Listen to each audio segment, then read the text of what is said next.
Hey, what's up everybody? Thanks for checking out our Mr. Dig channel. We appreciate it. I'm going to show you a few more details of the bunker today in this video. We had a video in the past.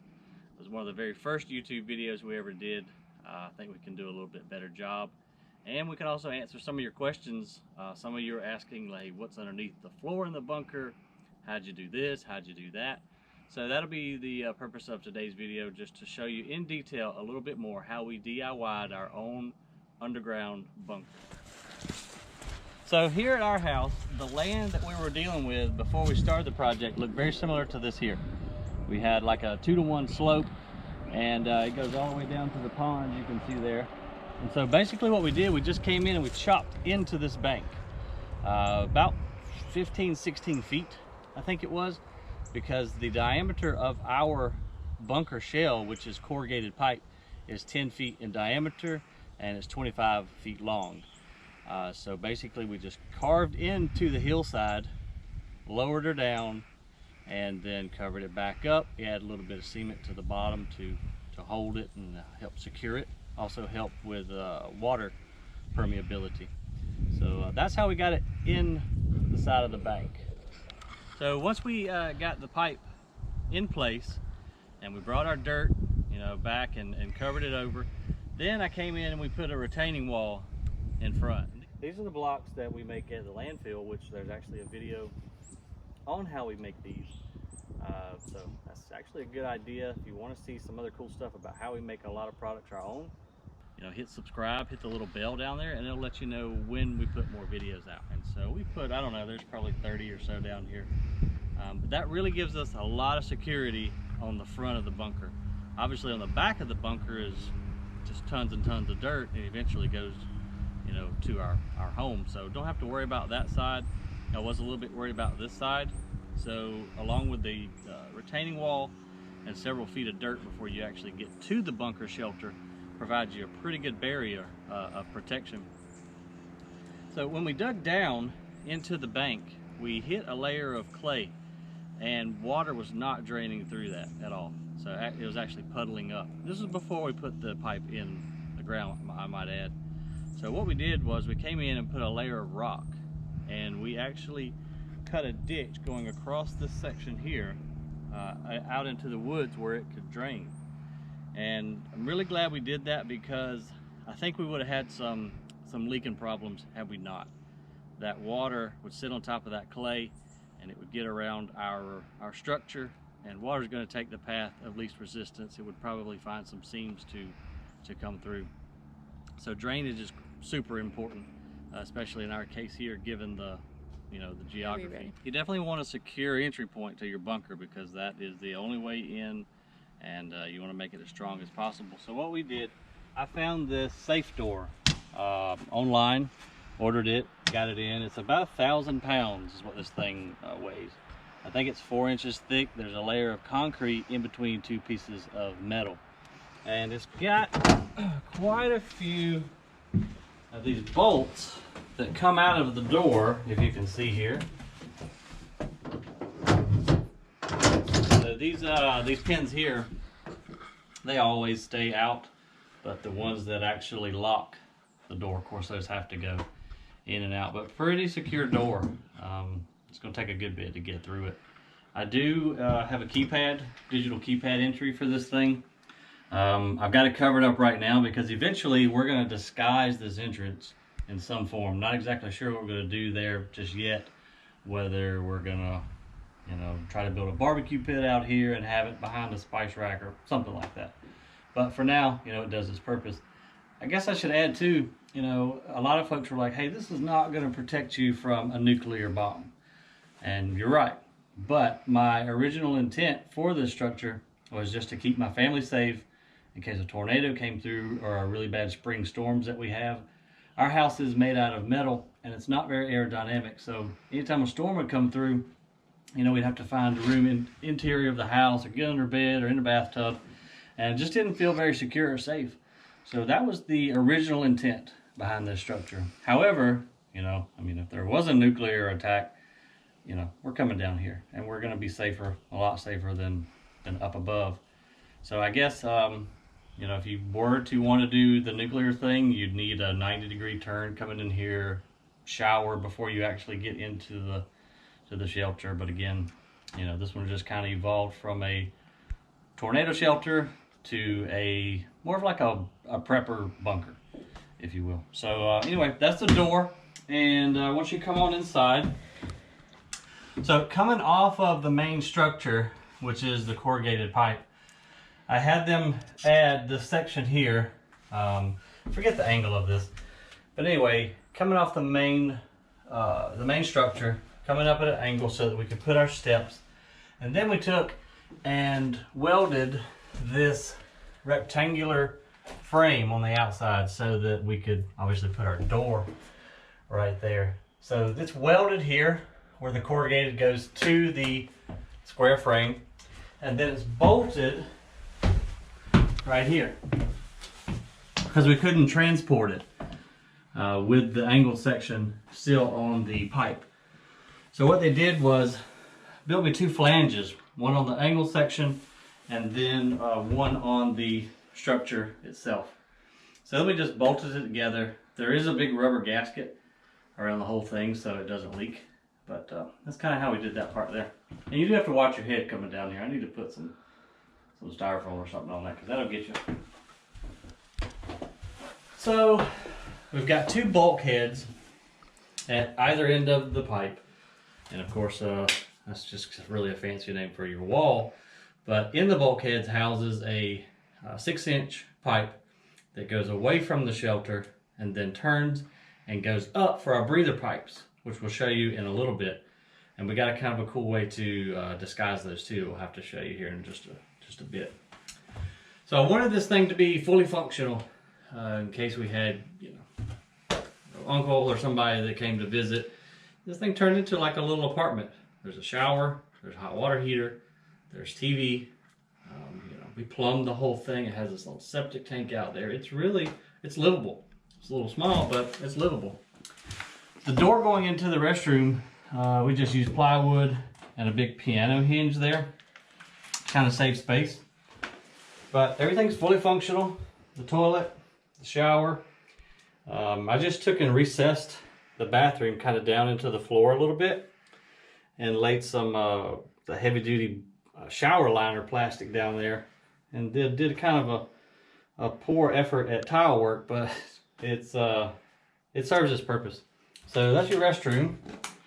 Put some little magnet closers there so it just stays shut. Got a little kitchen area, fully functional sink. And so this is a pretty cool little thing too. This is one of those Himalayan salt lamps, and it's real salt. So, you know, if you're down here for any amount of time and you needed some sodium or salt, you know, you can actually eat your lamp. It's pretty good.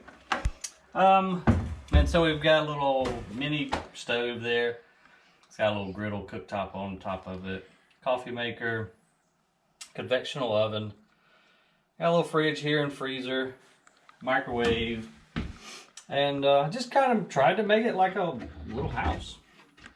We got some supplies down there. You know, just you gotta have hydrogen. This is when the kids get on your nerves. We got some food, rice, a lot of canned goods, medication, flashlights, mask, tape, just anything you could think of that you might need. I kind of, you know, as you're prepping, you got to think of every scenario. What are we going to need?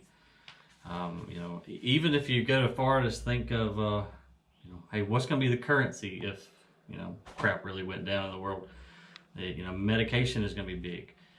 Coffee, nicotine, cigarettes, alcohol, stuff like that people, you know, want and don't have access to is going to be, you know, a good form of currency.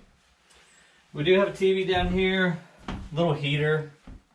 Although you really don't need it this far underground, which we're like probably the bottom of the bunker, I'm going to say, is around 15 feet from the very surface.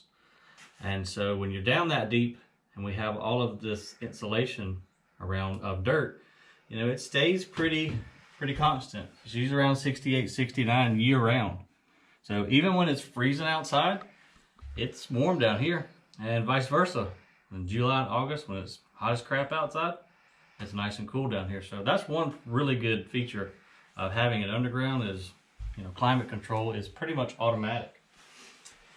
Like I said, we ran the antenna up one of the breather pipes so we can get some reception down here. Also, on that same coaxial cable, I have a splitter, so we have a CB that we can hook onto, and if we needed to maybe hear what's going on in the outside world or try to get in touch with somebody, we would have some, you know, it's not the best, but it's some form of radio transmission communication.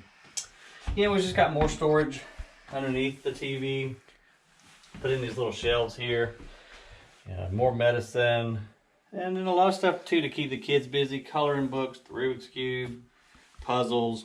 I've got a ton of candles down here, those little tea lights. The one thing that we still have yet to do is get some alternative power down here, because right now we're dependent on just the outside grid. Love to do solar. Love to put solar panels up and put a battery bank under the floor. So then at that point, you know, we would be a lot more self-sufficient and prepared. Just haven't done it yet. All right, so stole this from my mom. It's a really cool piece of artwork. It came from China. She got it from an estate sale. And I didn't know really what kind of door to put going into the master bedroom, if you will, or the only bedroom. But I think it looks really cool. And so the master bedroom is actually got a oceanfront view. So I bought this little sticker, mural sticker off the internet, and just kind of pasted that up there. You know, I kind of was trying to really play this thing out in my head. You know, if you had to stay down here for weeks or maybe even months, I think little things like this would probably help everybody's mood. And when your whole family's down here in this small of containment, I think you probably want to try to help everybody's mood as much as possible so you don't kill one another. So we did the little clouds on the ceiling, obviously the mural. Didn't have a lot of room to, you know, put a entire bed frame. So we've just got box springs and a mattress. And I used a lot of beanbag stuff. So this one, if I've got two of these down here, you could actually just chunk these on the floor and use them as single beds. Got some mats here that you could, you know, lay out to make even more room for folks to lay and sleep.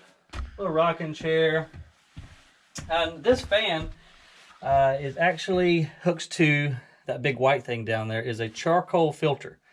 So if there were some contaminants on the outside and you needed clean air, you just slap that puppy on there, turn it on, and the charcoal will filter out, hopefully, all of the contaminants, or at least most of them. So that's kind of your master bedroom. I've got a hammock up here. Just did LED lights, low profile LED lights, kind of save some headroom. You've got, let's see, 7 feet from floor to the very center of the bunker, which gives you 3 feet of storage, which is what we're going to show you right now. To access under the floor, I cut 3 rectangular squares in the actual hardwood floor and subfloor. I did that so that you don't have to crawl around a whole lot while you're down there looking for whatever you need. The shower end of the bunker, of course, has got all the plumbing. Hardly have to ever access that hatch. The center one, however, has all of our ammo, our guns, it has our food, water, you know, the stuff you're going to need to get to probably the quickest. And then the third, back by the bedroom, is sheets, blankets, some extra clothing, hot water heater, you know, more along the clothing and like blanket side. So anyway, I disguised them pretty good, I think. I've got these inset little handles here, and so they just kind of pull up. I just prop that up like that. So once your hatch is open, then you come down here, turn your lights on, and you have got everything that you may need. Now, hopefully, we don't need this, but we're preppers, so we have it just in case. Got that. We have got all of our ammo down here in these cases. We've got, I don't know how many of these cases, but enough to last a long, long, long time. And we also went one step further. because in the wintertime when it rains a whole lot, it does have condensation in this bunker. So can't really show it to you because it's behind the panel, but I installed a dehumidifier just for those times. It's not really bad, but you know, moisture, it could cause mold or your ammo to go to bad or what have you, so I went ahead and put it in. But anyway, all of our ammo is inside vacuum sealed packages and then inside of the containers there. So we've got a couple firearms down here. Also got all of our food down here. Oh, it's heavy. So we've got a good many of these buckets. These are your MREs, meals ready to eat. And all you do is add water and you've got food. So our water, I've got, I don't know how many gallons, but I feel better having all the water, you know, in individual packets. That way, if it does get, you know, if you had a big container and it got contaminated, all your drinking water's screwed. So at least I feel a little bit better in this form having individual packets of water. And, you know, this will be the most important thing while you're down here is water. So we've got a ton of that all stored in, you know, its own containers. Got some more medicine down here. We got a ditch bag, a lot of stuff in it. Medical kit, pistol, ammo, just in case whatever happened and you needed to get out of here and get out of here quick, you just grab that, throw it on your back, and you at least have your emergency essentials. So that stays down here all the time. Again, I told you, you know, down that end is all the blankets, clothing, behind you is all the plumbing, but you got a ton of storage down here. I eventually want to come in here and put shelving so that I can get a little bit more organized, but for now, you know, it serves its purpose. But a ton of storage down here. Again, you've got 3 feet right here, and then you know, plenty on the left and the right of that. So that's under the floor of the bunker. Now let's go up above. I'll show you the breather pipes and also how we've additionally secured the top of the bunker. It's pretty cool. Come on, let's go check it out. We've got a pretty cool disguise on top of our bunker now. So in other videos that you might have seen, we've got a greenhouse here, and now we're building an aviary for the birds. The aviary has a 6-inch concrete floor that is covering not entirely the top of the bunker, but 80% of it, which is going to help us just with, you know, protection from the top. We're able to use the aviary to disguise our breather pipes. Let me show you how we did that. We can go around to the back and get a better shot. So we extended the bunker pipe, or breather pipe, up another 10 feet, and it's inside the aviary. So what we're going to do, you can see here, because we haven't ran the wire around here yet. What we're going to do, let me hop in there and show you. What we're going to do is weld some fake branches off of this thing. So that'll help disguise the breather as well as give the birds somewhere to perch. But this is the pad that's, the bunker's 10 feet below us. So this will definitely help give some additional protection. Also, I kind of wanted to get all the water, you know, that was possible to seep down towards the bunker. Kind of wanted to divert that. So we've got a drain here that will divert all the water that would normally, you know, saturate, go through the ground down towards the bunker. Now is deflected away. So I still want to extend this breather pipe. So this is basically what they look like. It's 6-inch tubing, super thick. This is the antenna that I ran out for the TV and also for the communication. And so I've got a screen welded up in here to, you know, keep any insects or rodents, anything that may try to climb up and go in. That protects us there. But definitely do want to get this up and out of harm's reach, and then we'll disguise this too in some fashion. All right, so we hope you guys enjoyed our video today. If you have any other questions, just leave it in the comment box below. Even if it's not a question, just leave a comment. Yeah, we love to get them, and we reply to every single one.